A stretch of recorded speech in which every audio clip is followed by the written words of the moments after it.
Hello, I'm Enid Fire Department Chief Joe Jackson. Cardiopulmonary resuscitation, CPR, is a life-saving technique useful in many emergencies, including heart attack or near drowning, in which someone's breathing or heartbeat is stopped. To learn CPR properly, I encourage you to take an accredited first aid training course, including CPR. We have assembled 3 examples of using CPR in this video. Please take a moment to watch this important and potentially life-saving video. Thank you.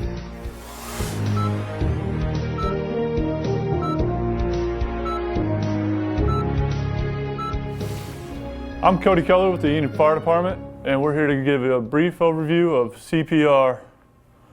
My example today is an adult, and we're going to start with the 3 C's. We're going to check for responsiveness. If we have no response, we're going to move right into having somebody call for 911. You can do that yourself, or you can find somebody, and then we're going to go into providing care. And we're going to start that with the ABCs. We're going to check the airway for breathing. At the same time, look for chest rise, stomach fall, anything. If there's nothing going on, we're going to go ahead and start with 2 rescue breaths. There we go. They're going to be a second each. We're going to be looking for chest rise and fall. If they don't rise, they're choking, so they have an obstruction in their airway. We have to get that out first with either the Heimlich maneuver or stomach thrust. And if the chest does rise and fall, we'd start with chest compressions. We find the middle of the chest, and we go at a rate 30 to 2.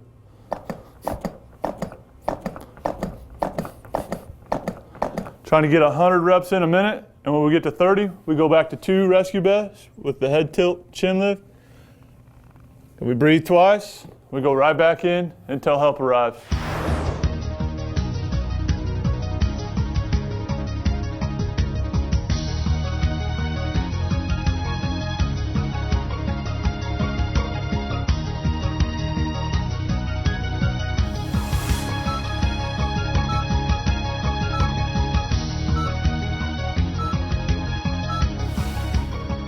Hello, my name is Arthur Booker. I'm with the Enid Fire Department. Today we're going to kind of brief you on some simple CPR techniques that may help you assist a loved one or someone that you see go down. My lesson will be on a child at the ages of 1 to 8 years old. And if you actually see a child go down, usually because of the age of the heart, it may not be a heart attack. So first thing you want to do is check the airway. You want to check the mouth and the nose. If there's something that you can see in the mouth, you want to use what we call a finger sweep. The finger sweep will actually help you dislodge something that is blocking an airway. If you can see it, you want to sweep it with your finger. If you cannot, you want to use maybe a Heimlich technique or a stomach thrust to kind of dislodge it. If you can get it dislodged, then you can start your airway, your breathing. And the breathing is done with just a chin lift and 2 breaths. And you're going to be doing CPR on a ratio of 30 to 2. That's 30 thrusts on the chest and 2 blows to the airway. At that time, before you even start, you may want to send someone to go ahead and call 911 if you're around someone. If you're not around anyone, go ahead and call right then. Leave the phone line open so 911 can actually track what's going on. You want to find the breastplate or the sternum between the 2 nipples, and you want to clasp both hands together, and you want to start your 30 thrusts, 30 compressions. You're going to go 30 and 2, 30 and 2, and you're going to repeat until someone of emergency services shows up at the scene. Thank you.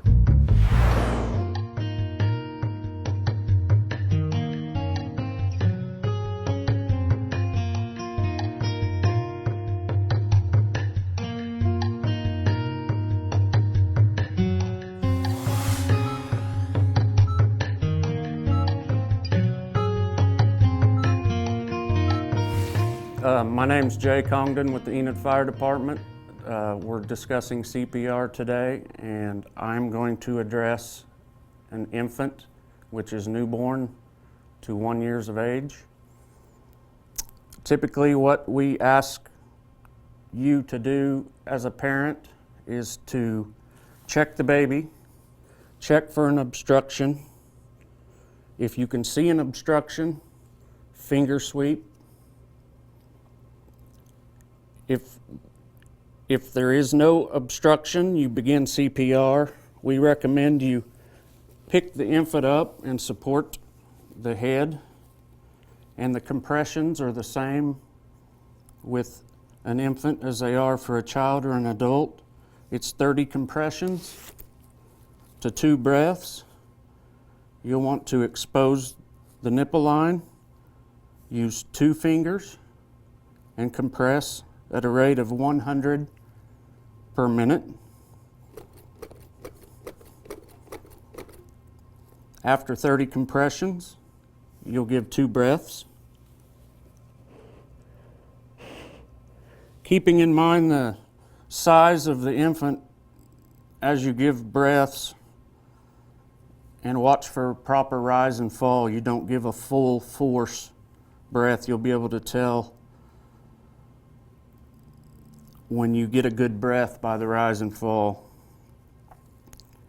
If you're not getting good rise and fall, you may have an obstruction. So what we recommend you do is support the baby's head, flip them over, and give back thrusts.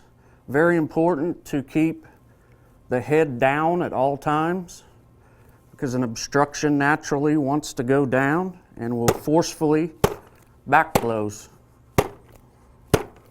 Then roll the baby over, check the airway, and continue CPR.